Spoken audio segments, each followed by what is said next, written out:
ಮಾಡ್ದೆ ಕೊಯ್ಲಾ ಬೆಳಿತೀರಿ ಪಾಟಿ ಎಂಟು ದೇखाओ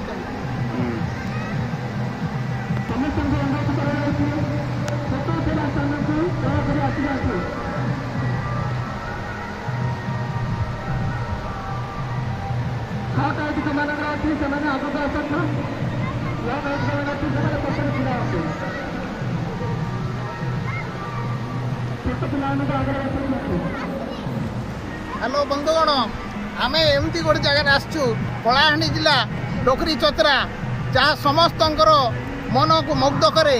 ଏ ପରିବେଶ ଆଉ ଏତେ ସୁନ୍ଦର, ଚାରିଆଡ଼େ ବୃକ୍ଷଲତା, ପାହାଡ଼ ପର୍ବତ, କୁଳୁ କୁଳୁ ନାଦରେ ଝରଣା ପାଣି।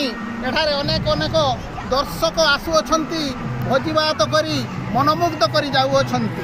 ଏପରି ପରମେଶ୍ୱର ଈଶ୍ୱର ଅନାଦି କାଳରୁ ଆଗରୁ ସୃଷ୍ଟି କରି ଏପରି ଅନୁଦାନ ଯାହା ମଣିଷଙ୍କୁ ଦାନ କରିଅଛି, ଯାହା ବାଇବଲର ଆଦି ପୁସ୍ତକରେ ଲେଖାଯାଇଛି। ସର୍ବପ୍ରଥମେ କ'ଣ ଈଶ୍ୱର ନା ପାହାଡ଼ ପର୍ବତ ଜଙ୍ଗଲ ସୃଷ୍ଟି କଲେ ବୋଲିକରି ଲେଖାଯାଇଛି। ଏବଂ ଏଇଠାରେ ହଜାର ହଜାର ସଂଖ୍ୟକ ଦର୍ଶକ ବନ୍ଧୁ ଆସି ପାହାଡ଼ ପର୍ବତ ଜଙ୍ଗଲ ଇତ୍ୟାଦି ଦେଖି ଉପଭୋଗ କରୁଅଛନ୍ତି।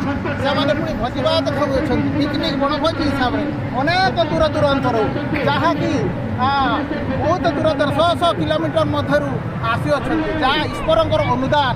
ପାହାଡ଼ ପର୍ବତ ଜଙ୍ଗଲ ଏଠାରେ ଯାହା ସୃଷ୍ଟିକର୍ତ୍ତା ଯାହା ଦିନେ ରଚନା କରିଥିଲେ, ସେହି ସୃଷ୍ଟିକର୍ତ୍ତାଙ୍କର ଦାନକୁ ଆଜି ମଣିଷ ଉପଭୋଗ କରୁଅଛନ୍ତି। କୁଳୁ କୁଳୁ ନାଦ ମଧ୍ୟରେ ଅନେକ ମାଙ୍କଡ଼ ମଙ୍କିମାନେ ଆସି ଲୋକମାନଙ୍କୁ ଆଲାପ କରୁଅଛନ୍ତି। ଯୁଆଡ଼େ ଦେଖିଲେ ଖାଲି ପାଣି ପାଣି ଝରଣା, ଆଉ ଝରଣା ମଧ୍ୟରେ ବେଶ କୌତୁହଳ, ସାନ ସାନ ପିଲା ମଧ୍ୟ ଆଜି ଆନନ୍ଦ ଉପଭୋଗ କରୁଅଛନ୍ତି।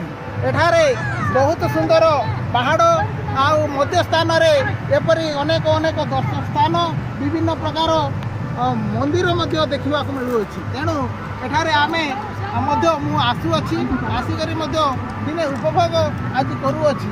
କିନ୍ତୁ ଏଇ କଥା ଯେ ଏହିପରି ପରିବେଶ ସବୁବେଳେ ମଣିଷକୁ ସ୍ୱାସ୍ଥ୍ୟକର ପରିବେଶ ସୃଷ୍ଟି କରିଥାଏ, ଯାହା ମଣିଷକୁ ଅମ୍ଳଜାନ ଆଉ ବୃକ୍ଷ ମଧ୍ୟ ଔଷଧୀୟ ବୃକ୍ଷ ଯାହା ଆମକୁ ଅନୁଦାନ କରିଥାଏ, ଯାହା ମଣିଷର ମନରେ ଆନନ୍ଦ ମନମୁଗ୍ଧ ହେଇ ତା'ର ପରିବେଶ ସ୍ୱାସ୍ଥ୍ୟକର ହିତକର ହୋଇଥାଏ। କିନ୍ତୁ ସହରିଆ ପରିବେଶ ସହିତ ଏଇଟା ବହୁତ ପୃଥକ ଅଛି, କାରଣ ସହର ପରିବେଶ ମଧ୍ୟରେ ଅନେକ ପ୍ରକାର ଅଙ୍ଗାରକାମ୍ଳ ଆଉ ଅନେକ ପ୍ରକାର ଜୀବାଣୁ ରହି ସ୍ୱାସ୍ଥ୍ୟକର ହିତକର ନୁହେଁ।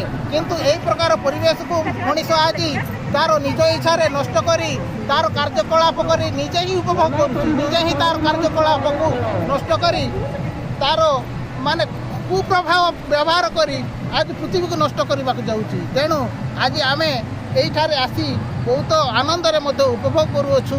ଆଉ ଯାହା ଆମର ମାଂସ ହେଇଛି, ଡାଲି ହେଇଛି, ଭାତ ହେଇଛି, ଅନେକ ପ୍ରକାର ସିଷ୍ଟମ୍ ହେଇଛି, ଯାହା ପାଟିକୁ ସ୍ୱାଦ ଜିନିଷ, ଯାହା ରୁଚିକର ଜିନିଷ ଆମେ ଉପଭୋଗ କରିବୁ। ଆମର ଗୋଟେ ବସ୍ ଆସିଛି, ବସ୍ ସହିତ 50-60 ଲୋକ ଆସିଛୁ। ଅନେକ ସାଙ୍ଗସାଥି ସାର୍ମାନେ ମଧ୍ୟ ଆସିଅଛନ୍ତି।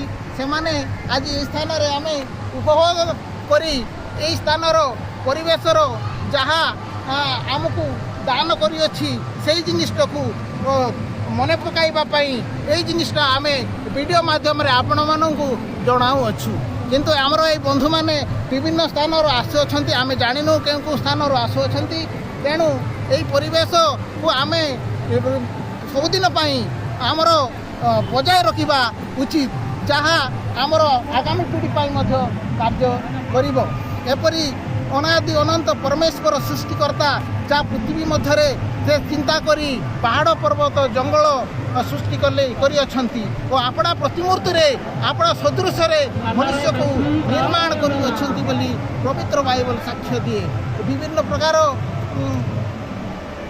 ଶିଳା ଆଉ ବିଭିନ୍ନ ପ୍ରକାର ପଶୁ ପକ୍ଷୀ, ବିଭିନ୍ନ ପ୍ରକାର ବନ୍ୟଜନ୍ତୁ ଏଠାରେ ଦେଖିବାକୁ ମିଳୁଛି। ଆମେ ଆଜି ଏଇ ଭାଇ ସହିତ, କ୍ୟାମେରା ଭାଇ ସହିତ ମଧ୍ୟ ଆମେ ଉପଭୋଗ କରୁଅଛୁ।